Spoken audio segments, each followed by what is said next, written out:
Hello, and welcome back to Goalie Interference. It's a nice Wednesday night. The Kings are already losing by 2, so that is good. A game the Golden Knights absolutely have to have. The Kings cannot get a point out of that game, or things will look very dire, and it appears they will not because they suck. The Kings are bad, but also, unfortunately, to bring the mood down a little bit to Mike McKenna of Daily Faceoff, the Golden Knights are also not very good. Boy, you want to bury him right off the bat. There's the lead right there. They're not very good. I would beg to differ to say they're not very good. I'd say they're good. I'd say right now they're not good enough. They weren't good enough against the Vancouver Canucks. Now, were they far off, considering that the lineup was better in terms of talent? No, not terribly. You sure about that? Good enough. They weren't good enough. So I'm cautiously optimistic here that there's still hope, because there is. You never know what can happen. Yep. But they're going to have to be a lot better than that. Man, there's a lot of things they're going to have to improve that we're going to talk about during the next hour or so. And I'm looking forward to that. We are going to start with what I think is the one that most people would come to this show looking to hear about, or wanting to hear about, or whatever. The goalie wasn't good yesterday. I think that's a simple way to put it. I don't think he looked comfortable. I thought that he struggled on a couple of the shots that needed to be stopped. I thought he looked completely awful, is the simplest way I can put it, on the overtime goal. I don't know what was going on there. As a whole, just give me where you're at with Robin Lehner right now. It was not his best game. And I will say unequivocally that he looked uncomfortable. And the way pucks were bouncing off of him, the way he was sitting at his feet, the way he was tracking, I was surprised by it. And the reason being is that I thought that Robin had had a couple of good games since coming back, but he hadn't been tested a lot either. You know, the Arizona game was a laugher. Mm-hmm. The game against Vancouver the last time out wasn't great, but before that was fine. So like I was kind of going benefit of the doubt here, and I don't know how much this is truly long term, if he's battling still and not 100%. There's times where, Robin's not the most graceful goalie anyway, so it's hard for me to read. Like, is he struggling here? Is it a leg? Is it I can't tell sometimes. But the goal against an overtime, it looked to me like it was painful. And again, this is what I'm watching. I have no idea if it was or not, but his push from the left to the right on the attempted pass over before, or when Hughes picked it up from the side, in the middle of the slot, and went to his back and eventually scored. I just went, "Ooh, that didn't look right," and all the weight going forward on it. And I really think that's my biggest concern is, are they trying to, is Robin battling through this? Is he battling through injury? Or are they saying, we need you so bad? Like, is he going to be the guy that can come in and shut the door all the time? Because that was a winnable game last night. It was losable too. I mean, they flung 2 pucks to the goal that just happened to bounce in. Total hopers. They get another one that it's a pass that is nowhere near where it's supposed to be going, and it goes off of Quinn Hughes' skate and right to Shea. I liked the 6-on-5 goal. Don't get me wrong. I liked that a lot. That was well done, well worked. What you want to do to get that goal, and a great finish there. But to me, they're giving up goals that are tap-ins. And they're scoring goals that are, I don't want to call them flukes, because I know how hockey goals are scored sometimes, but those are not goals I think you can bank on getting 4 of them a night. No, not when you're throwing the puck 4 feet wide of the net and it just hits somebody and goes in. That's just not going to happen 2 or 3 times in a game. And I mean, Pettersson's goal wasn't a great goal. It wasn't a great shot. Robin's a little bit off angle. He can't find it. It ends up in the net. I mean, there's one, you can't fault him on the power play goal against like the first one right off the bat. Like, you know what I mean? Like, but bottom line, if you're gonna win in playoffs, like you need saves there. That is true, and that's the Pete DeBoer line. Just make a save. But I think there were savable pucks in this game, I guess, is the easiest way to put it. The Pettersson goal, and it's just the comfort level. Like, he just didn't look like himself, man, to me. Right. Watching all those pucks lay 4 feet from him and seeing him end up on his back and his stomach even more than normal. Like, that's not a good sign. So, I mean, swimming is the word that has to come to mind. I mean, we've heard that in the past. I think the one that jumps out to me is in the Dallas series. There was I can't remember what the name of the show is that the NHL puts together during the playoffs, but they had footage of an audio of Dallas players yelling, "He's swimming in there. We've got him. We've got him." And that was about Robin. And I think that this has actually looked much more evident of that than even what we saw in that series. So it has happened, and other teams do recognize it. And I think Vancouver did yesterday. And it's hard for me to really be able to tell if, and from what I was watching, I mean, obviously he had way more action in the first 2 periods than the third. I mean, the third was pretty much, they never shot until he could have an orange cone in the net until the end, but it looked like he was challenging and more aggressive early in the game than even into the second and later. And again, that's where I just wonder, like, is he really battling injury? I can't, I don't know. And right. Because he just doesn't look like himself. We won't know, and it's almost not even just like, guessing that, because. But I think what we can know is what we're seeing on the ice and what we think is replicable in the final 8 games. And what we have seen in the previous 12 games prior to him coming back, where Thompson wins the last 5. Yeah, I have my opinion on that. I'm going to let you go first. You're Pete DeBoer, Mike Rosati, whoever you're going to say making the decision here. It's not Mike Rosati. Tomorrow. All right. So if it's Pete DeBoer, who's supposed to play tomorrow? Who would you play tomorrow? Well, I mean, this is a different ball game because you've lost a couple games. You're going against the Flames, and the Flames are an absolute wagon. Okay. If the Golden Knights are going to go far in playoffs, it's always been the thought process that it's going to be Robin Lehner and net to do that. If he's playing at 80%, I can't play him if I'm Pete DeBoer. I think that Thompson has given them a chance there. But it's against Calgary, who's one of the best teams in the league, and you need your best goalie. And the best goalie on the Golden Knights is Robin Lehner. And to me, it just comes down to health. If he's healthy, he says he can go, you play him. Because he's the guy they're going to ride, man. He's their starting guy. Now, that's not like on a personal level after the game I saw. I think they need a kick in the ass pretty bad as a team. And I would start Thompson for that portion of it as well. Because I think they need to wake up a little bit. Like, you can't start a game immediately in the penalty box. Twice. You can't start a game down one twice. Like, listen, I have so much respect for Matt Pacioretty. He is an unreal player. I think he's top flight person that I've been around and everything. I just couldn't believe my eyes when he put a stick in the guy's throat right off the bat. I'm like, and then jabbed up. And I'm just thinking, like, why are you doing this, man? Like, come on, please. Like, I'm not even a fan of the team. I have no skin in this game at all. And I'm literally watching that going, please don't do that. Oh, there you go. You're in the box. Like, and that, boy, that blew me away for a team that should be hyper focused right now. Well, and Mark Stone comes back. You're supposed to get the boost from that with your captain coming back. Yeah. Pacioretty came back the game before. Lehner has come back. Martinez has come back. You've got as healthy a roster as you have had basically all season long. And if you look at the last group of games, like, I'll go back. The Nashville one, I think, is kind of an outlier at this point.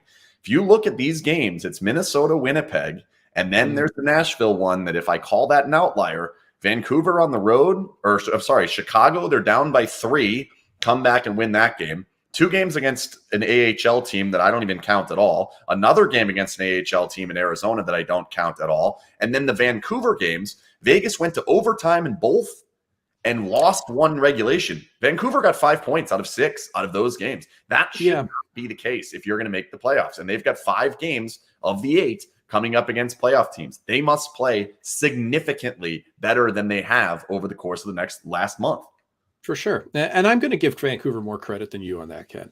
All right. I understand totally what you're saying. Like, hey, it's the team that's below you in the standings. You got to get points. They're going to miss the playoffs. But Vancouver during the second half of the year has been even, if we look at their points, are probably equal to Vegas since Boudreaux came in. Okay. Or like maybe a little bit below. Quite a bit better. Yeah. So just, a little bit there. And man, like Elias Pettersson has just turned into an absolute dominant. Just a horse for that club. Yeah. And he ripped up Vegas on the power play, which we'll get to, but they do like they have to be better. They have to stay out of the box. They have to be able to defend and get saves. Like I think just honestly, Colorado, by the way, sorry to interrupt. It's 3-0 Colorado. So I can, unless. Yeah. And by the way, Todd McClellan decided to start Jonathan Quick back-to-back in games after traveling from Chicago to Colorado to play a mile high in the air when Jonathan Quick hasn't played back-to-back since 2017-18 season.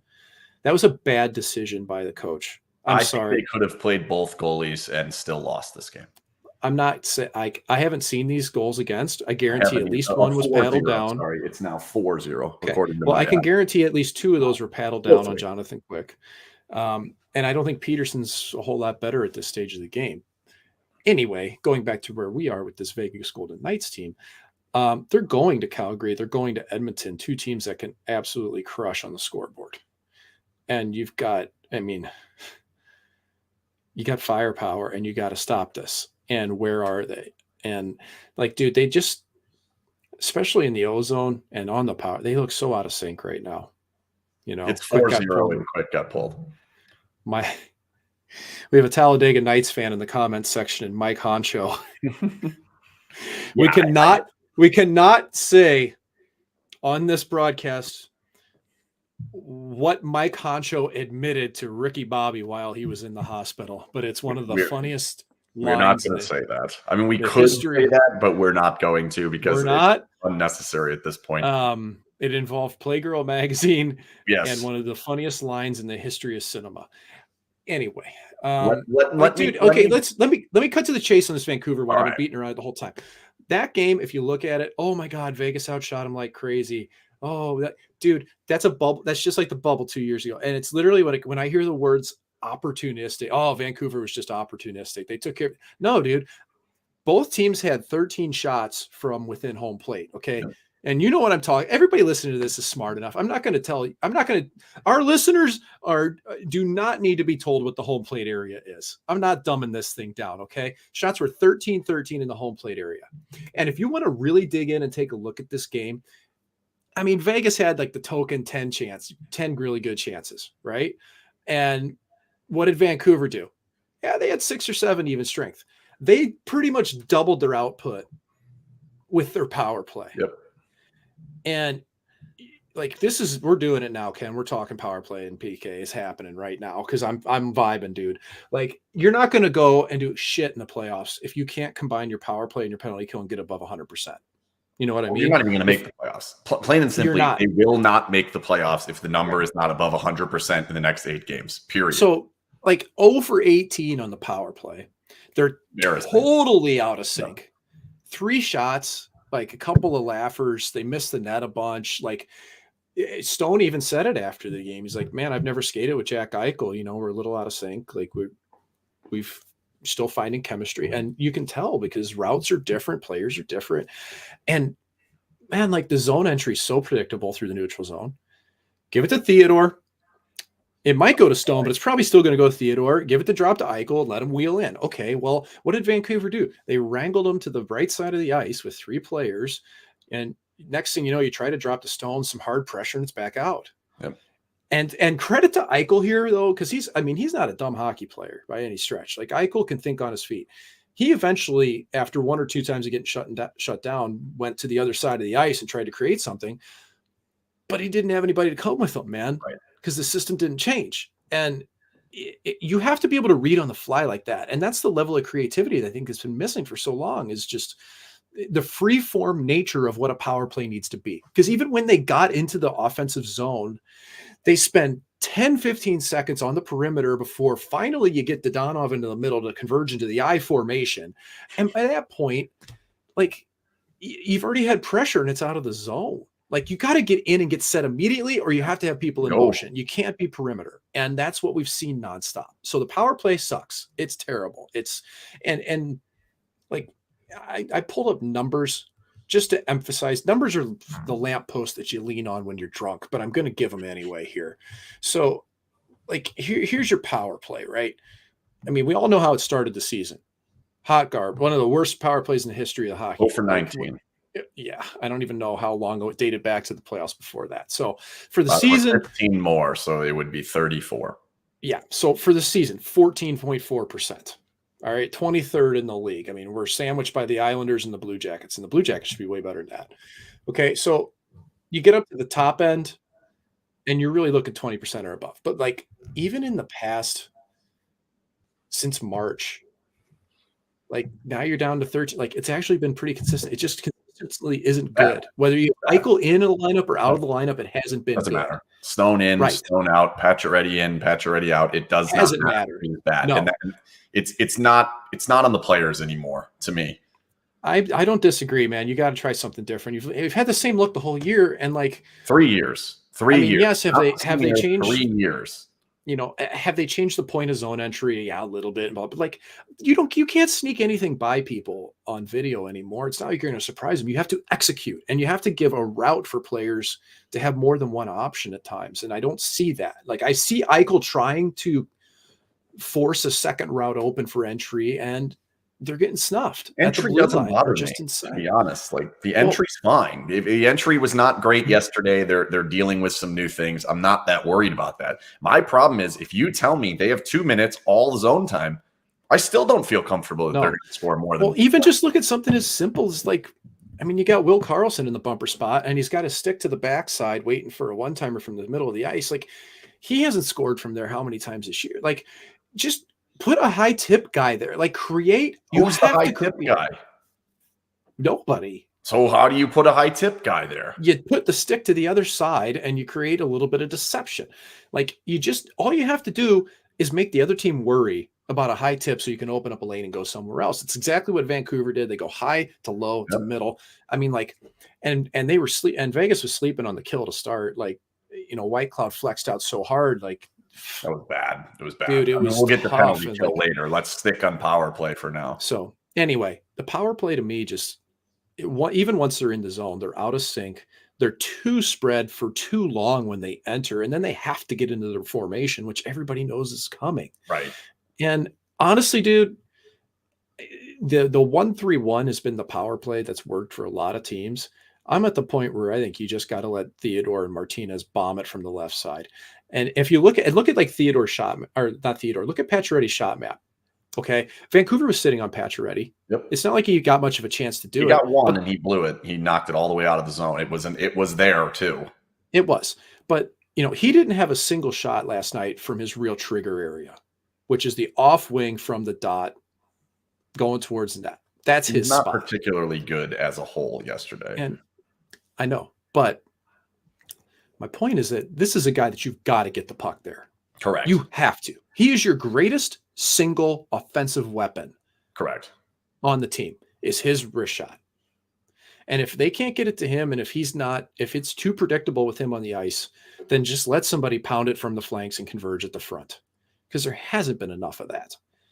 And I can't figure out why that's always plan B. Like, look at Theodore crack that thing under the bar for 6-on-5. It's not that different, you know. It's right. Pretty similar. Like, and and Theodore had one or two looks like that in the game. He missed the net. Like, but at some point there has to be an overhaul. And I wrote it today. I kind of went through the entire thing. So you go back to the bubble. They didn't like their power play in the bubble. The regular season was a complete farce last season. I think I can flat out say that it was a joke. Everything that happened, I'm almost to the point where I don't even want to talk about Fleury's Vezina trophy anymore, because it's a joke. They were not the legitimate Jennings Trophy team. They were not 82 points in 56 games good. Like, None of that's real. That season should be thrown in the trash can. But they then went to a postseason that was a real postseason. That is how a postseason run looks like. The power play failed them again. They went into the offseason and said, it is our top priority to fix the power play. We need to do more things. And what have they done? They bought Dadonov. They bought Eichel. They've had players in and out of the lineup. But the fact is, it has never changed. It has stayed 1-3-1. It has stayed very much the same in how they pass around the umbrella. Their only actual play, the only time they run any sort of set play, is point to half wall, under the goal, to the low slot. That's the only play they run. And it when it happens, it looks great.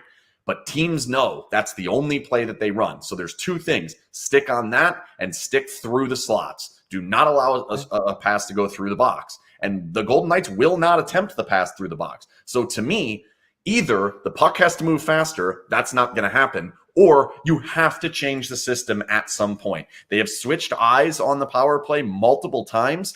It was Craig at the beginning. It then went to Spot. It's now back to Craig. It has not changed. To me, this is on Pete DeBoer now. This is on you. You've got 8 games. It must be different starting tomorrow. Otherwise, if this team does not make the playoffs, the change on that may be him. It has to change ASAP, because otherwise they will never win a Stanley Cup, ever, no matter what it looks like next season. With this power play, they will not win a Stanley Cup. So here's what you just described, the eternal catch-22 of coaching. Do we put something new in place with 8 games left, or do we just hope that we can execute with the people we have?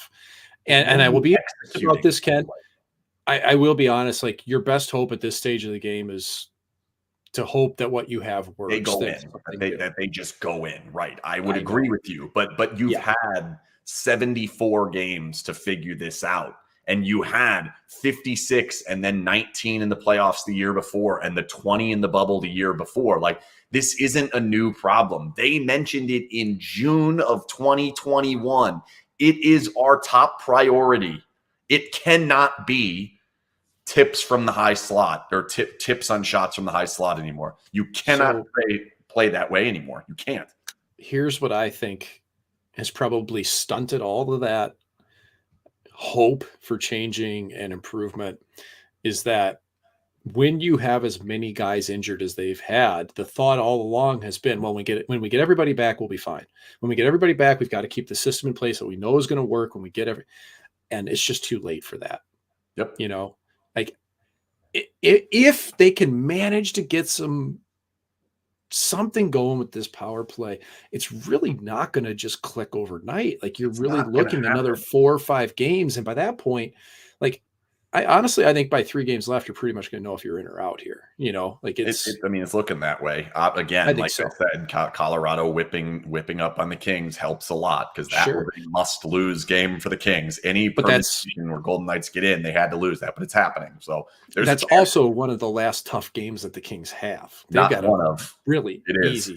It is. They have a really easy schedule. And Vegas is not an easy schedule for you. They have 4 but the Kings have to win, they have 6 games. So they only have 6 games left now. Right. So, and they 8 points, 9 points, 10 points. Like, that's hard to do in 6 games, no matter who you're playing. The Golden Knights were able to just do it, but it's not that easy, especially for a team that can't stay on the ice for 15 minutes with Colorado. Yeah.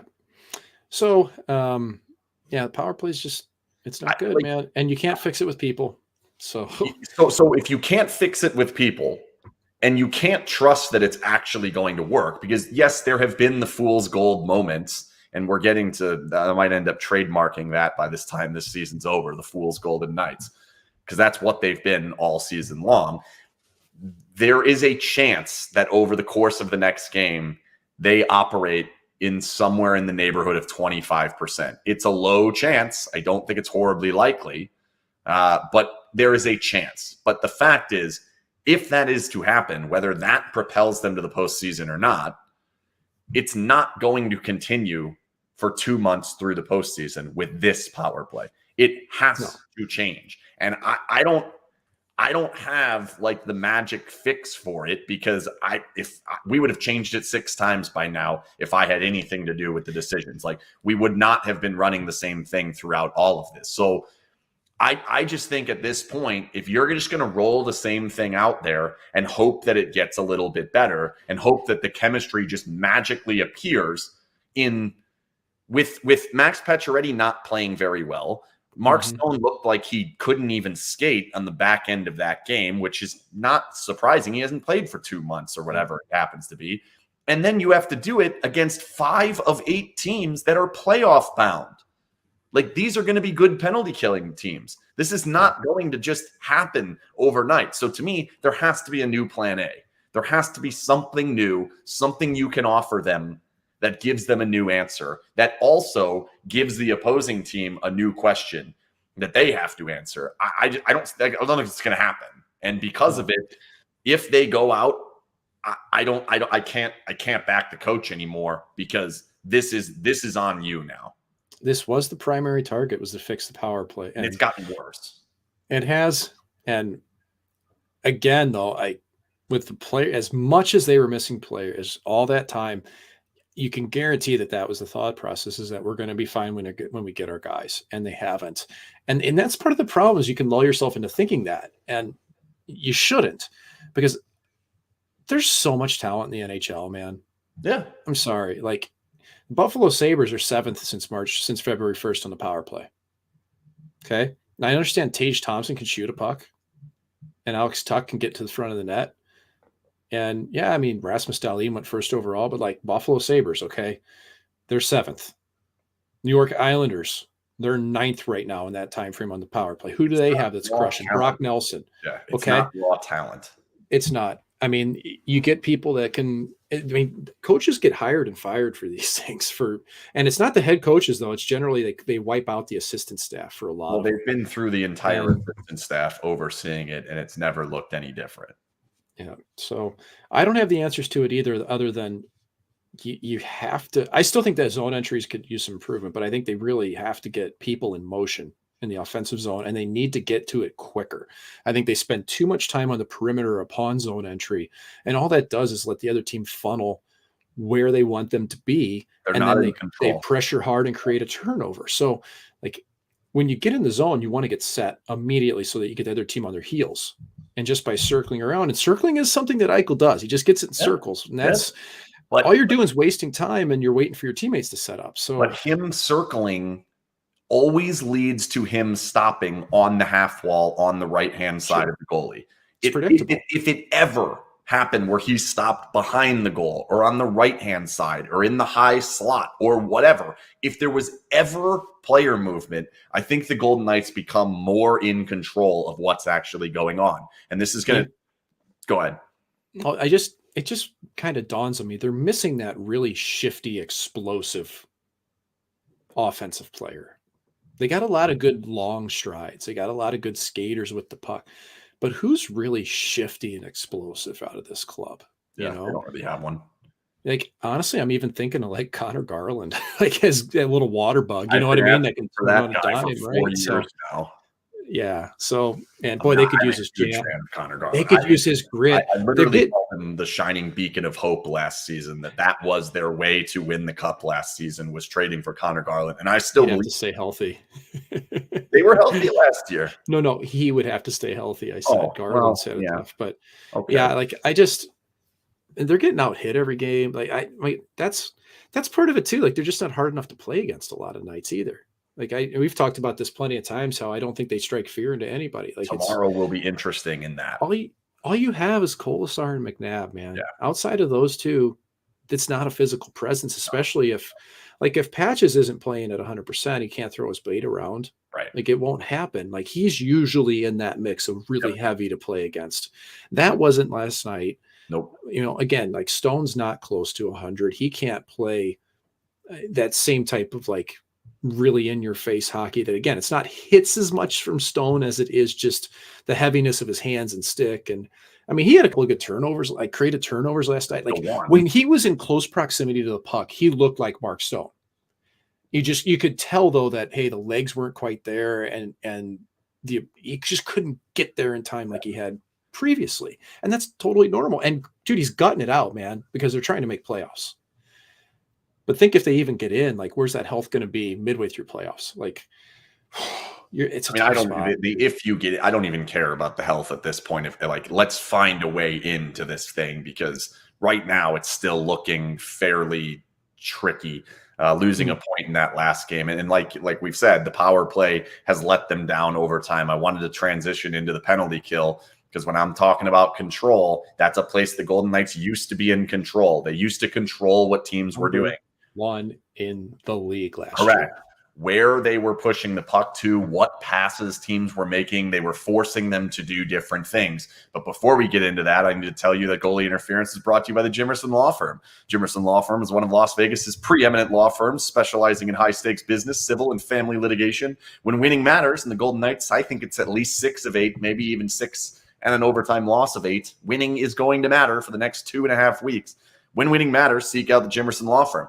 To me, the penalty kill has become just as predictable, if not more, than their power play. And because of it, and they're missing players that are important, I think that is key. Missing Riley Smith matters. Missing Mark Stone on that matters. Not wanting to use, some of your defensemen as much in there, and basically having Whitecloud in there 100% of the time as they have now is not ideal. But to me, the biggest thing is that teams know what they're trying to do now, and it's much easier to deal with their pressure penalty kill when you have the release valves, and you've seen it. This team they just played had every release valve every single time, and the only time the Golden Knights ever got close to the puck, they had to take it off of Elias Pettersson, and they couldn't do it. For 3 games, this happened over and over and over again, and I think that footage is going to be out there.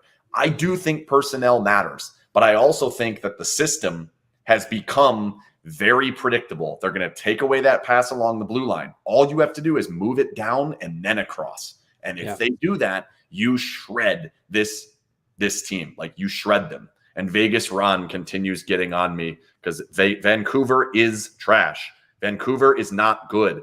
Every single team that misses the playoffs stinks at hockey, period. There are no arguments. You're such an asshole. Half, 50% of teams in the league get in the playoffs. If you are not one of the 50, you lose more than you win. Thus, you equal bad, period. That's it. All right, go ahead. On the penalty kill. You are so zero-sum, Ken. It is not hard to see. Man. It is this is zero-sum is the point of sports. You win or you lose. If you only one team wins. In the NHL, you suck, period. There's no way around that. I just disagree with you. It's but just, that's all right. there's no way around it's semantics that we're arguing over about, but we'll move into the penalty kill. You can't tell me that a team that finishes 18th is a sucky team, but I've been on a bunch of those. Why? They're not great, but they're not sucky. Because they're not. The teams that suck are like your bottom 5 or 6 teams. Those teams suck. Those teams, all right. Those teams really suck. Look at Philadelphia. That team really sucks. That team, and God, that's painful to watch because I like Philly so much. I just feel bad for people there. But okay, so again, like I took sample sizes in the last 20 games, and Vegas, guess where they are in the penalty kill? 3rd to last in the league. Ironically, though, Minnesota's last, which blows me away. All right, they're at 65.6%, but Vegas is at 73. So, if Vegas is giving up 3 a night, like they're going to give up give up a penalty kill goal. They're going to give a power play goal every game and a half. But I don't think that it's. I think it's just the combination of these special teams. Like you have to have one of the two going, and they have none of the two going. Like they went from being the first in the league now to where they're at, and on the course of the season, it's been okay. But I think you're right, because this is the progression we've seen. What you described, Ken, is the progression that once teams get the video, once teams figure it out, that okay, wow, they're. I remember a game. I think it was against Pittsburgh a while ago. Dude, Chris Letang's trying to chuck these D-to-D passes up top. It's like, dude, there's no chance you paid attention here, man. Yep. You're clearly doing whatever you want right now, and you didn't even bother looking at the morning video session because, like you said, it's cat and mouse, man. Like you get something that works for a while until somebody figures it out, and you got to adapt. And that's like coaches have to adapt or else they go away. Like John Cooper's adapted. And, even like when you look at Vancouver, Travis Green didn't adapt at all. And then he was gone because the message got stale. The players think this isn't working. And then it gets even worse when that happens. The thing that I can't fault Vegas on is they work, like in the kill especially. They work so hard on the kill, and I'll never take that away. But like you look at last night, that first goal was just, that was an atrocity. Like you had two players just, I mean, wide open, like that high to low. And it was, did Horvat have the first one? I'm not looking at the score. I think it was Horvat in the slot or Podolski. I think you're right. Like there was nobody near those guys. Yes. And, you know, the hard pressure is that, hey, okay, we've got JT Miller coming down the slot. We've got to pressure that. So White Cloud Flex is way out. He's so horny to start he's all horned up to start the game. And he ends up 3 feet past the dot and exposes the whole front side of the net. But even later on, there's another kill that I look at it and be damned if he was a right-handed player for Vancouver. So it might have been Chase. Is Chase on right-handed? Whoever caught it down low just turned to the middle of the net, and Braden McNabb stared at him from 6 feet away and actually backed off and gave him more space. Yeah. And I just went like, teams are not scoring on backdoor goals on you guys. Like they're scoring frontside goals from the bumper pretty regularly here. Yep. Like you got to protect the front of the net at this stage of the game.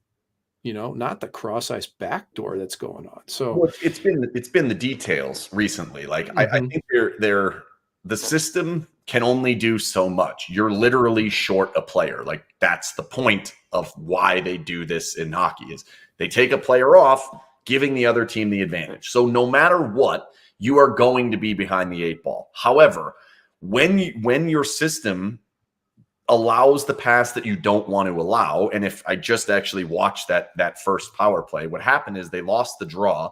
Quinn Hughes brought the puck to the center, and the player coming up, I didn't see who it was, is trying to take away a pass that isn't there. He's basically completely out of play. That's not where he's supposed to be. He challenges up to the left of Quinn Hughes. He should be challenging up to the right of Quinn Hughes because that's where there are more players. That is a detail that they miss. Then the pass comes over, and now they miss another detail, which is where you said White Cloud is. The details have been off constantly, and I think that's partially personnel, but I also think that it is that one pass that happens, that one pass through the seam. It's always one pass will always shred an aggressive penalty kill. And when you're allowing that pass over and over and over again, I think you have to start being a little bit multiple. I think there has to be something in this penalty kill that says, when this happens, we back off and we try to block the shot. When this happens, that's a key that we want to go. This penalty kill is very, very predictable in that you always know where the next player is going to go. And if you have the release valve, it's going to get shredded apart. And then if the details aren't good, they end up being tap-ins instead of a little bit more tricky, challenging chances. I don't disagree. I think part of it is just, you know, teams have also realized, hey, the Golden Knights are a big shot blocking team, and that's a point of emphasis. So when you're going to constantly take lanes away and fill lanes, when you start doing the scarecrow, your stick's not as involved as a D. Like you're taking a weapon away with your stick, and this is a scenario where I think they actually need to trust their goalie a little bit more. And Robin Lehner historically has been a really good penalty killer. That's why this is even more amazing to me this year.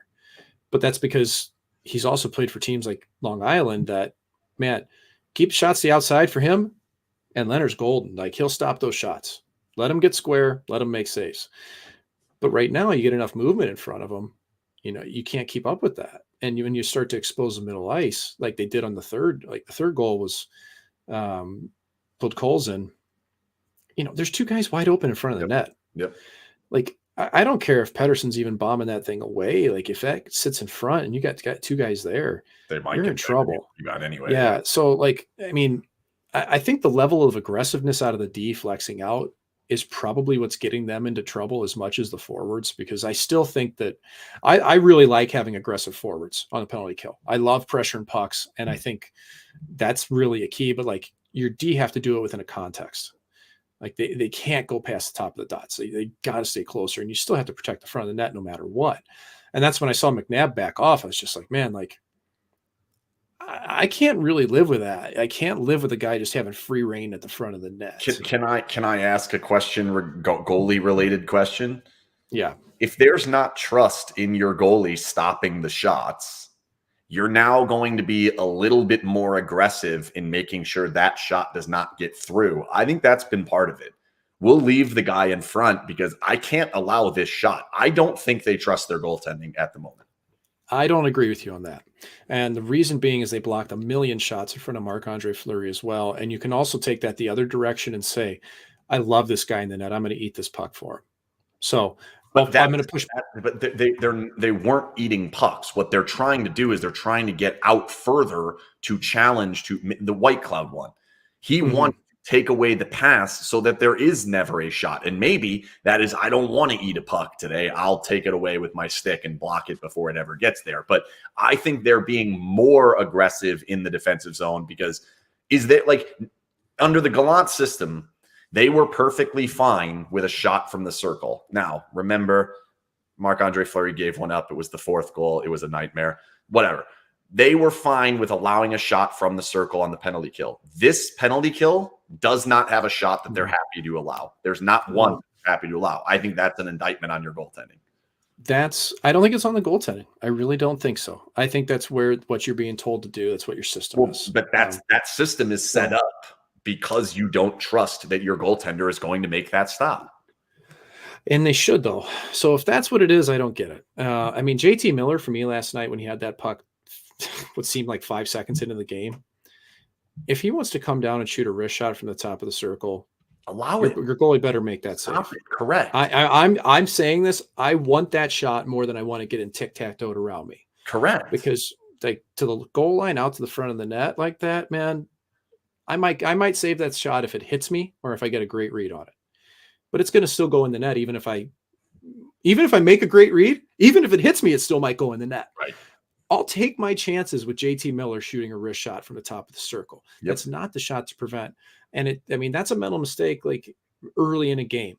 Again, and that happens. White Cloud's so anxious to go, like you can't end up 3 feet past the dot, right. And everybody else is kind of staring around. So it's details. It's a bit of aggressiveness and system, but it hasn't been there this year at all. And it's a big difference, man. It hasn't adjusted.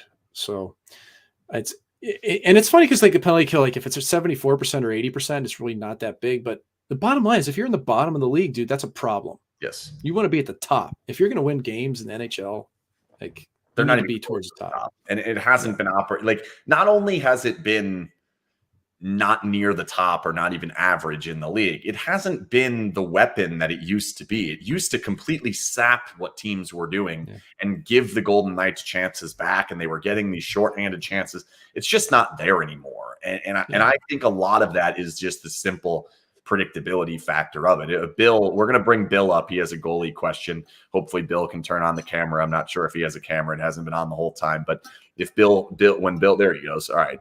Let's bring Bill up here. We've got a goalie question. Let me switch that off. All right, Bill, what's up, buddy? How you doing? Pretty good. How are you guys doing? So, my question is, obviously, Lehner didn't look good last night, but this is something I've kind of noticed from the very beginning. I mean, obviously, I was a Fleury fan, but, I'm a VGK fan first, and so I want Lehner to be successful so we can be successful. But he always seems good. Even last night, he was good stopping the first shot. But what I noticed from the very beginning is that he kind of freezes. He stops a shot, whether he knows where the puck is or he thinks he has it, but he's not dynamic, right? Fleury was dynamic. And if you watch Thompson's very dynamic, right? The puck hits him. He's still moving around unless he knows he has it. And for me, and my frustration is, why it's probably his style, but it just seems that's where he's getting beat. He very rarely gets beat on the first shot. It's always after. And that's what's frustrated me as a VGK fan. So you touched on a couple of things there. That is Lehner dynamic? No, I think that's always been a criticism, that it can be an adventure once the puck hits him. And again, because he's not graceful. He frankly looks clumsy at times in how he'll recover to pucks. I will say though, Thompson looking dynamic, he's overly dynamic at times. He'll slide past his destination, and truthfully, Fleury was as well, overly dynamic at times. And that's an element of control, I think, that Thompson's game will probably bring in a little bit. You have to think he knows that, but there's a fine balance there. The biggest thing is it's when Lehner's not tracking the puck well or feeling it off his body and it's laying there, he can't rotate and get to where he needs to as fast as is when you're chasing the puck with your eyes. And so I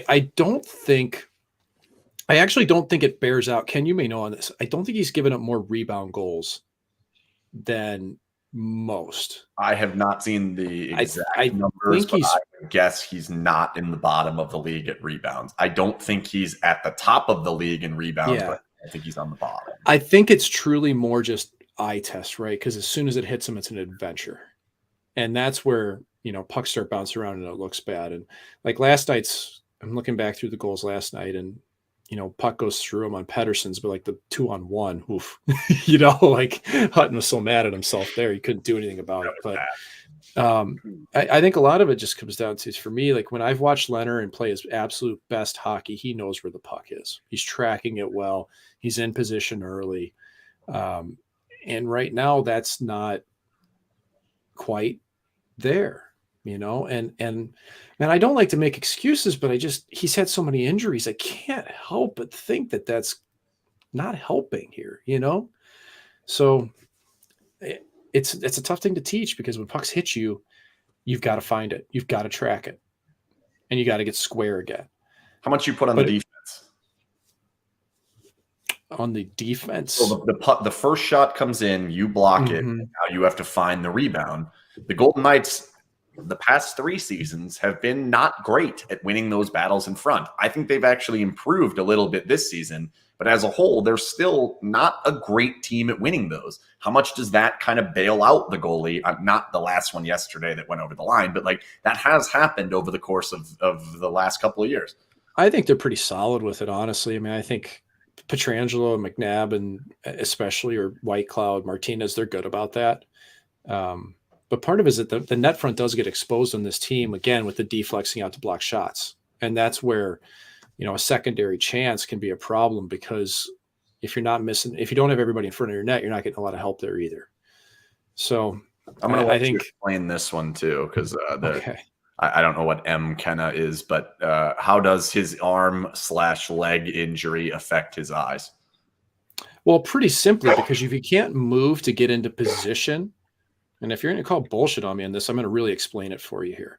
So if you have injuries that are affecting you or have affected you, if your eyes are not set and your feet aren't set and you're still in motion when a puck comes to you, you will not track it as well.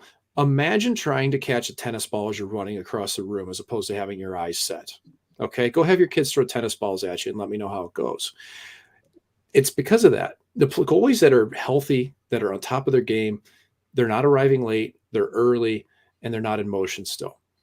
And especially if you're feeling something in your lower body, you're working around it constantly. You're always working around that, and it can make you slightly late on things. There's a reason why Shesterkin and Saros are the best in the league this year, because they're always set. They're always ready in time. Their eyes are there. Ilya Sorokin. If Sorokin had win more games this year, he'd be in the Vezina conversation as well. Same thing. So injuries absolutely play into how your eyes see things, because again, go like this and try to read versus this and read. Like, call me out, dude. Like, that's simple. That's just how it works, man. And I kind of experienced this. So, that's the reality of it. All right. Bill, anything else before we let you go? No, I just want to thank you guys. I listen to all your stuff and appreciate your take on the Golden Knights. Obviously, I think it's been a tough year, but we'll see what happens these last games. Still a chance. I appreciate it. I mean, dude, I keep saying this, man. Like, as much as we come on here and beat them up, it's because, frankly, like, there's deficiencies and you got to address it. And I mean, again, I don't want to. There's so many people that I talk to that just go to, oh, Lehner sucks or I hate him, and I don't want to do that, right? Obviously he's not a bad goalie. I just, as watching him, it just seemed that's where he just obviously doesn't move as much. He's a much bigger goalie, but it always seems like if there's a rebound, in my opinion, it just that's where we seem to lose a lot, or he seems to. It's like to me, it just looks like the rebounds is where he's getting scored on the most. So it's, again, and I'll just kind of go right back to it super quick before we move on. Like it's the tracking aspect, but it's also like when the puck hits him. I say this all the time: his ability to rotate. Like I don't know. Sometimes I don't think I do a good job explaining that. Because if I had a whiteboard in front of me, I could show you. A goalie has to physically rotate his body to get square to the next shot. That is something in Lehner's game that's not as good as other goaltenders. And he's a big guy, man. It's hard to swing that body weight around, frankly. It's not easy when you compare it to other goaltenders that can just rotate, bang, they're square right away. And sometimes when that happens, you have to reach and lunge, and that's where you end up on your back or your stomach. And like even a smaller goalie, that's even a skinny little bugger like Cal Peterson's like that, he doesn't rotate very well. So he ends up on his back and stomach a lot doing the same thing. So I was never on my back. Not one shot did I end up on my back or my stomach. I was in perfect praying mantis position the entire time. Yeah, you double coverage and everything. Yeah, I was in good shape. Great stuff, Bill. Appreciate you hopping on. All right, thank you guys. Have a good one. We're going to bring Jason up now because I'm going to get back to a question that I think you punted on a little bit, and I'm going to make Jason answer it first, and then we're going to have you answer it again. Jason, you're Pete DeBoer. Who starts tomorrow? Robin Lehner, 100%. If he's your guy and you want him to start game one of the playoffs, he has to start tomorrow. He has to start against Edmonton. And, I mean, realistically, Mike, at this point, don't you think he needs a little bit more confidence as well? And playing will be the only way for him to build it. Well, that's part of it that falls into it. I think that's my same reasoning is if he's your guy, he's playing. If he's healthy, he's playing. What if he's not? What if he tells you I'm 75%? Then you shouldn't. I don't believe. But is he going to tell you that? Pride takes over. I would like say if it was my tells you he's 100. He tells you I'm good, I can play. But you've watched the last couple of games. You watched last night. You know what you're getting against Calgary. You have to make this decision. Like, does he look healthy to you? Can you trust to play him? Like, I think there's an argument to be made to play Thompson. I mean, there always is, but like what Jason said is really important. There was never an argument to play Subban. I know that. What I mean is that you can make up any argument in your head that you want to for these things. And when a guy's got all the cash and like when you have one guy that's here to be your starting guy and has been and has done it, and he is your best goaltender, that's who you're going to ride. But what Jason said about playing against Calgary and Edmonton to me is very real. If you put Lehner on the bench after that game, what does that say? That he can't beat these teams in the playoffs. If you don't give him a chance to run against Calgary, why do you have him? You got to. You have to let him go. And what are you saying to your team, though? Like, if you truly believe I have a 1% better chance of playing Thompson tomorrow in winning the game, what are you saying to your team we got to play the guy that's $5 million?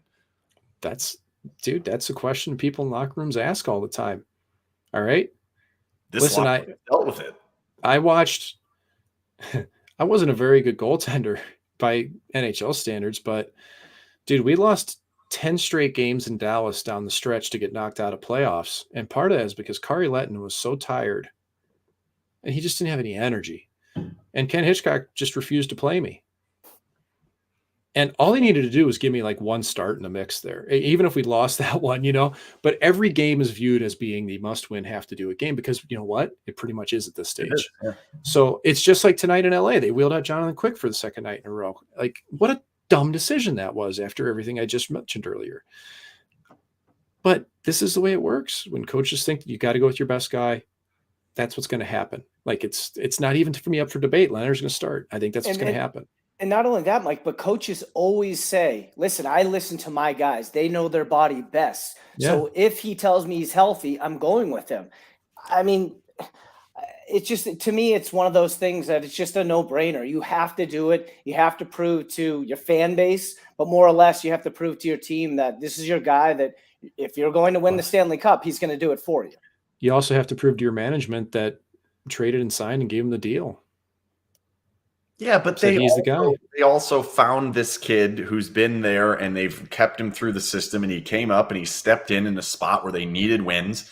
And like, trust me, I'm not going to sit here and say I think Logan Thompson is absolutely better than Robin Lehner at this point. I do think there's a strong chance that for tomorrow's game, I'm getting a better performance out of Thompson than I am Lehner.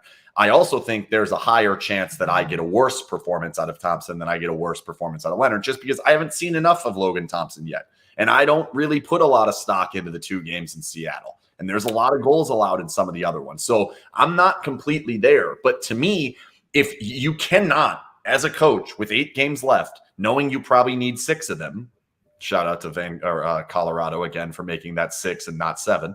4-1, by the way. So it is getting a little nervy, but we'll be fine. But I do feel like as a coach in a must-win situation, you cannot just walk up to him and say, "Are you good to play?" No, you have to make the decision that's best for your 23-man roster or whatever it is at this point. Your $100 million roster, as Daryl Sutter called them today.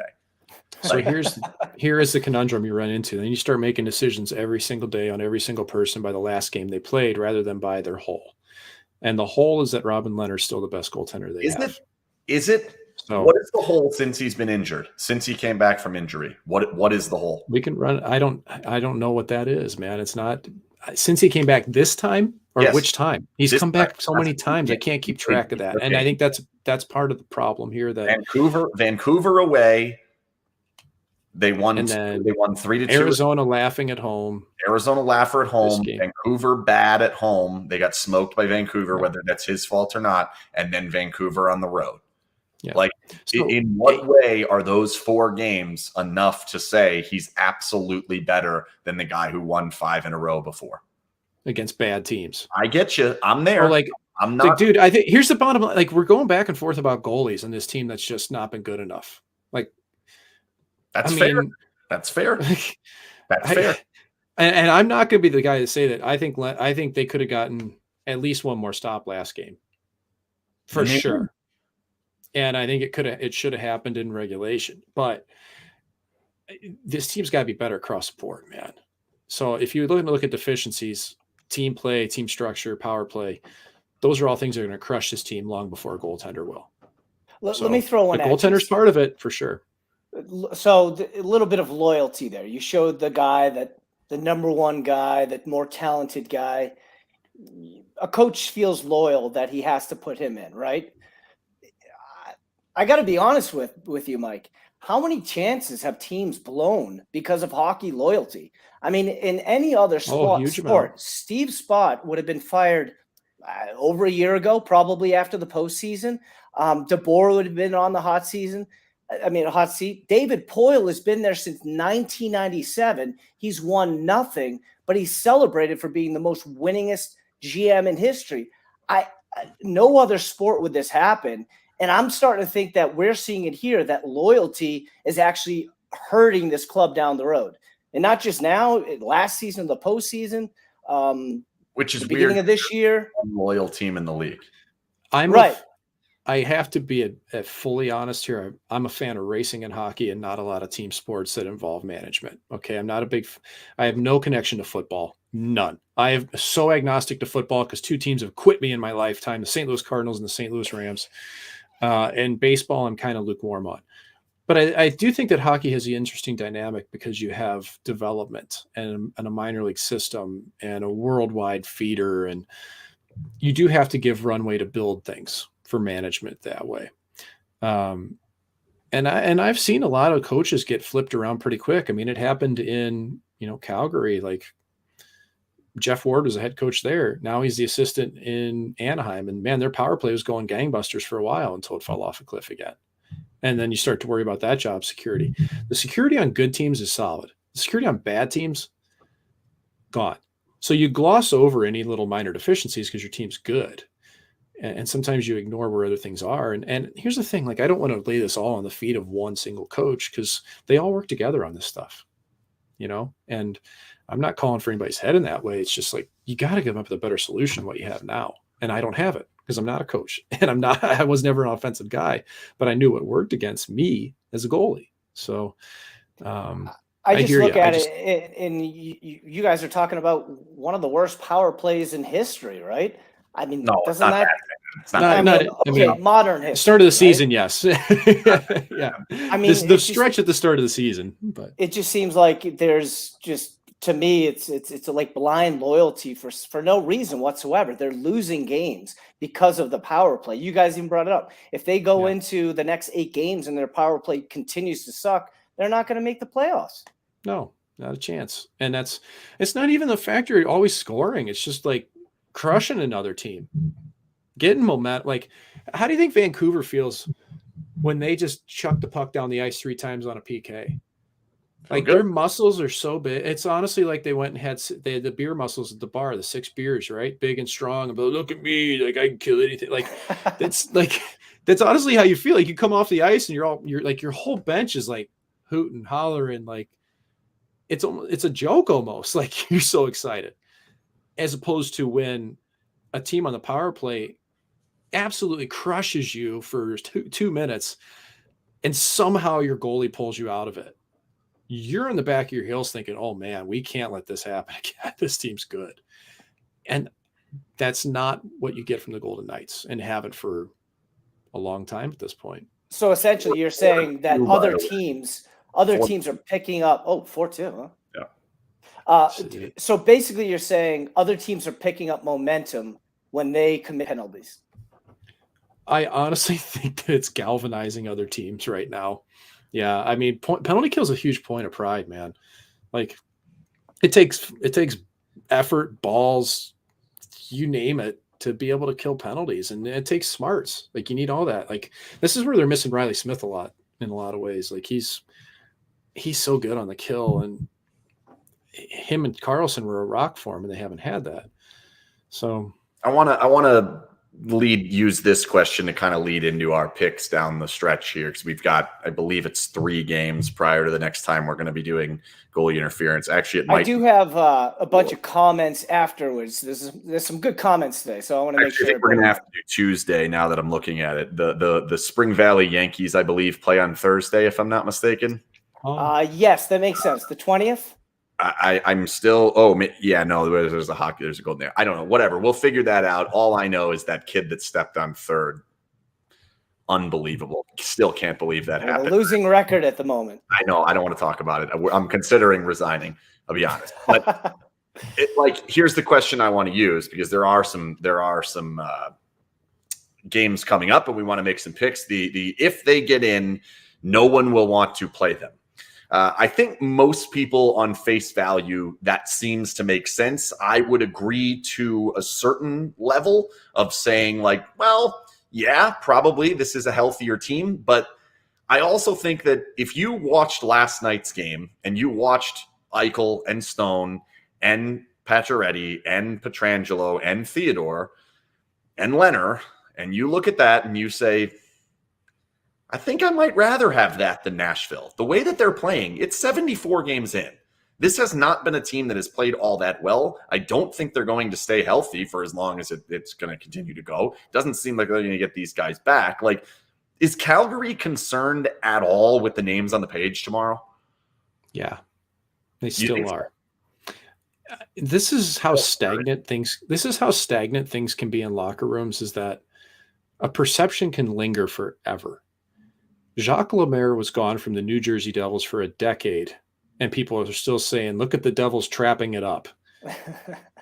Like, once you build a brand like that, people just associate with it. So I think everybody in the league knows that Vegas has weapons, and you don't look at the fact of Stone and Pacioretty being really hurt. Like, you just know that they can play. And I agree with you, Ken. Like, I don't think anybody, like, let's say Vegas gets in, and I disagree with Chad saying no one will want to play them, because I think Colorado could care. They don't care who they play. Colorado, I think they actually kind of like it. Yeah, but what I do agree with Chad here saying is the gist of this, that there's a chaos factor to the Vegas Golden Knights if you play them in playoffs, because you don't know what you're getting. Because this team might gel very quickly towards Yeah, the I was going to say, you have 8 games to build chemistry. Well, and they're going to right. And that's what I've been saying is that, like, I think in 3 to 4 games you're expecting a lot, but like those last 3 to 4, like you should be able to see what this team's going to be. And if they do make playoffs by that point, like, man, there's still a lot of star power on this team, a huge amount of star power on this team. So what Chad is saying is not wrong, that they could definitely do damage. Like, could they win a round? Absolutely. Could they win 2 rounds? I think that's probably pushing it, given they'd be coming together late. I don't think they're a cup contender this year because of all that. But what Carl's saying right here, no chemistry to this team. Well, yeah, I mean, there hasn't been any chemistry because they haven't played together all year. A lot of them, the D-core has been the only aspect that's been fairly steady, minus Martin. Has been out for the entire season. Right. And the lines have been in a good chunk of time now. Yeah. So all right, let's make some picks. Hold on. I got what picks or comments, because there's a bunch here. All right, put the comments up. I don't want to. We have some really good comments. Let's roll through them quick. We'll be quick with them. Quick with them. This is rapid fire comments. Let's do it. Vegas Ron wants to know: Will Ken say Vegas is trash if they miss the playoffs? Of course. If the Golden Knights don't make the playoffs, the Golden Knights are garbage this season. If you don't make the playoffs in the NHL, you are not very good. Period. we don't have to keep going there. I disagree. To say, go on. Next one. The teams make it. Come on. Okay, our friend Nicholas says he watched hockey for 27 years and he thinks this is the worst power play he's ever seen. Is he wrong? I've seen worse. I've been part of worse, but it's not great. It's definitely not good. Oh, 2 of them worse. Arizona and Seattle. I've seen worse. Yeah, but we expect that from teams. Well, yeah, but is he not 27 years? That's a long time. Well, maybe it's the most disappointing. I could see that. That's fair. Given what they have for talent. Yeah. All right. Cody C wanted to ask Mike about losing the puck, the location of the puck around you and getting completely lost in net. What are we asking? Yeah, that's not a question. That's just a fact. Well, it was too long of a question, so I kind of took notes here. Cody. But basically, he's trying to ask, when you're in net, there's a shot, you lose the puck, and you're completely confused which way to go? You go to the middle of the net. You defend the middle of the net. If you're ever in trouble, you get to the middle of the net. 5-2. 5-2. Okay. Yeah. I don't think they're coming back. No. But yeah, middle of the net's where you want to go. And worst case, if you don't know where it is, you don't want to move too much because it might be underneath you. And I've lost plenty of pucks in my time. I have. Joseph Wooten says, start Logan the remaining games and let the chips fall. Ken? That's you. No, it's not me. I would consider doing it tomorrow to see what you've got. I don't necessarily know how well they're going to defend tomorrow anyway, so I think it's going to be awfully difficult. I think at this point, Logan gives you a better chance to steal a game. But as the season goes on, if I can get a healthier Robin Lehner, I want Lehner back in there. I don't think they have to go away from him. I just didn't particularly like the last game. I haven't thought that he's been all that good since he's come back. I don't think it absolutely has to be the one guy. But saying that there's 8 games left, we have to play the same guy all 8. I don't like that. Yeah, I mean, that's play him all 8. That's like saying, well, what if he has a bad game? Are you going to yank him out of that too? Because that's just as, you're looking at a bad game from Lehner, and that's all of a sudden, well, we got to get him out of there. So at some point, you need consistency. The only way I see it happening tomorrow night is if DeBoer says, you know what, we weren't good enough, and we got to shake this club up. And but he's saying now he's blaming it on the goalie again. Yeah, I don't like the shit. He's good at that. He's good at that. So, yeah. Bottom line, I just think Robin's going. I don't think there's any way around it. He's their guy, and he's going. I think you're right. I think he is going too. Yeah. All right. Last two. Brendan wants to know, Mike, who are some of goalies that have flawless mechanics? I would assume not many. No, not everybody, but there's some really good ones out there. I mean, Shesterkin and Yaros are 2 that if you watch them, they're never on their back. They're never on their stomachs. Everybody looks at Vasilevsky, and he does a lot of things really well, but he's an incredibly gifted mental goalie. He does a lot of creative things. Carey Price was the standard for years. His movements, they're economical, they're crisp, they're sharp. He doesn't move further than he needs to. I would say probably Sorokin, Shesterkin, Saros, Price, if he's healthy, is definitely in that mix. Those are kind of your top guys for me without taking my quick glance at the goalie Rolodex. If you want to go the opposite direction, goalies you should never pattern your game after: Jonathan Quick, John Gibson. Fleury? Oh, no. Fleury's like the magic. He's the magic combo of the two. Like, he's a goalie I would never try to teach people to play like, because you can't. He's gifted that way. And he is like Fleury to a fault, can get himself into trouble at times, but he can bail himself out of it as well. And you just got to let him eat, man. Like, I've done scouting reports on him where he'll just be swatting with the puck with his stick. And I'm like, I would never tell a kid to do this, but he's smiling and it's working. And I would never take that out of his bag. Where do you have Demko? Demko's high on the list. And it's part of the reasons because he's worked with Ian Clark, the goalie coach of the Canucks. So Markstrom's in that mix too. He's pretty strong technically. Demko's really strong technically as well. Demko's also worked with you as well, right? Well, we were essentially, Demko ended up in the NHL because I gave him the spot. The way it worked is that Vancouver traded for me from the Senators with the intentions of, hey, Anders Nilsson went back the other direction. We're calling Demko up, giving him his chance. We're going to send Mike down to the American League, which ended up me being laid over in Philly for a while and everything. And by the way, this is my 3-year anniversary, my last game pro. So today is? This was it. Yeah. You wrote it. Our last question. Cody wants to know what are you making for Easter? You know what? I'm hoping that I'm going to be alive because I'm playing in an alumni game for my junior team on Saturday. And I make this really nice boneless leg of lamb that's got lavender and rosemary and aromatics in it and garlic and stuff. And I won't this year because I'm coming back from Springfield, Illinois. But that's usually my go-to. I'd make that with like a root vegetable gratin and a bunch of greens. And so, yeah, it's the one time of the year I really like to make lamb. What root vegetable is this? Is this like a many? Oh, many. I like to use. I will use potatoes, turnips, beets. What else do I mix in there? Sweet potatoes. To be in there, no. Oh, it would work fine. And I use my mandolin, so I slice it like super thin, and the beets make it kind of like pink, like kind of rosé looking. It's like an ombre, like, and you put some heavy cream and some Parmesan in it. Super umami, like it's awesome. So I like that. Yeah. That's a good answer, Cody. There you go. Yeah.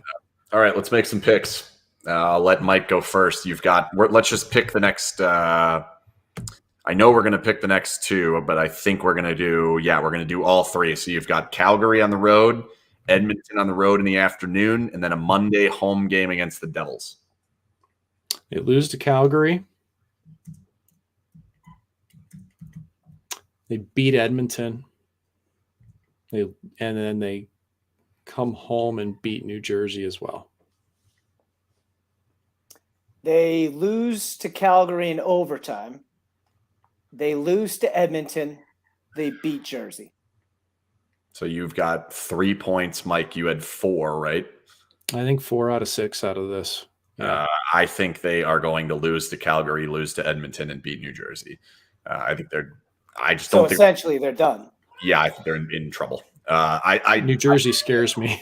I've been saying this for a while that like this last 2.5 weeks playing Seattle, Vancouver, Arizona, Chicago, this is not competitive hockey. Like you are playing teams that do not belong with the teams that you're about to be playing, and they're in for something much different. I didn't think they had a very good effort from Stone or Pacioretty. I don't blame either player, but I don't think that's going to suddenly get better when the stakes ramp up, and this is a very important game. And I think Calgary and Edmonton both look at this as an opportunity to beat the Golden Knights up here, to take a chance to knock them down here and possibly put them all the way out. And like Diagonal Coffee said, the Golden Knights won 4-0 at Edmonton the last time they were there, and I thought they played like crap. So I actually think that that's very possible. Again, I have them winning just 1 of the next 3. And at that point, I think we're coming back on here saying the Washington game is 100% must win, and I think it's going to be awfully difficult. I learned of a new dish today. Have you ever heard of lomo saltado? No. So it is a Peruvian dish. I was listening to a podcast in which they were talking about Peruvian food. Not sure how that came up. They're not even in the World Cup yet, so I'm not sure what happened there. But it is steak. So like strips of steak, tomatoes, onions, and French fries, all stir fried together and then served with a side of rice, white rice. It looks spectacular, and I'm trying to find some. I just don't. The French fry factor, fries to me need to be crispy, and you're going to lose the crispiness when it's. You ever had poutine? You know, there's a one-legged duck swim in a circle. Exactly. It's not crispy. Have you had bad? Like, what have you not had good poutine that's crispy? No, poutine, it absorbs the gravy. I'm just thinking out loud here. That's all. Like I'm not going to discriminate against this. I'm sure it tastes delicious. I'm just trying to think texturally where I would like it to go. I would like the fries to be added at the very end so they could retain a little bit of their structural integrity. I would imagine if you're going to get the Wolfgang Puck version of this, or I guess it would probably be more like a Lorena Garcia situation. I'm trying to find the how to prepare it. It's got to go in last. The fries have to go in last. Gotcha. Some episode Mike is going to have to explain and teach me how to make rapi pad, because we've talked about it before. And it's my grandfather's favorite dish. I grew up on it. I can't find it anywhere. It takes a lot of effort. I haven't even made it. I got the cookbook for it. It's in a Matty Matheson cookbook. That's a maritime special. Yeah. You gotta de-starch the potato. You do. So. You have to you got to take those babies and just like put them in the ringer, man. Like you're just like starching it up. I can't imagine how messy it is. Like I think that's one you just do in your sink. But I tell you what, I did a pork butt the other day. I'm just going on a tangent because I feel like bragging right now. I did the best pulled pork in my life by a mile. I did it on my PK grill. I had that pork dry brining in the fridge for a day and a half before, mustard with 2 different rubs. I scored the top, so it had a nice diamond pattern on it. And this is the thing. I used briquettes for the first time instead of lump to do my smoking. And I did a fuse method where the briquettes light each other as they go around. And I got to tell you what, I'm not looking back on this. I'd been so bad. I'd been so like anti-briquettes. My PK grill held 235 for like 6 hours. I monkeyed with it a little bit, added a couple more briquettes. I found out more than I need to do. Incredible. The key to pulled pork, though, make sure you save all the fat. Do not let any of the fat go anywhere. Mix it back in. Little barbecue. Oh, my God. So good. I'm looking in the comments here. Chilaquiles. I love making chilaquiles. You can make them with Fritos in a green salsa. But you need to make sure half of the chilaquiles stay out of the salsa so it stays crispy. Texture is everything, everybody. I don't know how this ended up sideways, but look at lomo saltado. Now that looks amazing. Okay, now that does look awesome. I'm sold. I'm sold. Yeah, I'm sold. We both have to go like this too. I know. I don't know what happened. I could probably fix it, but it didn't seem like something I wanted to do. By the way, one of our fans here suggests to start Jimerson in that tomorrow night. I wouldn't recommend it. Hey, man. I mean this with all. I was trying to say this earlier. I hope they make the playoffs, man. I really do. I want everybody to be happy. I want them to have a good time. It's going to be really hard, but they still can. They're not dead yet, and I've seen it happen because I was on the losing end of it with Dallas, man. You can't count them out. Nope. And thank you again to the Colorado Avalanche for doing what they've needed to do. It is now 6-2. The Kings do not belong on the ice with Colorado. Colorado is a good team. All teams that are not in the playoffs are not good teams. No, you said they suck, Ken. Now, don't soften on me. Don't soften on us. Jimerson, and good night to all the shitty teams that do not make the playoffs.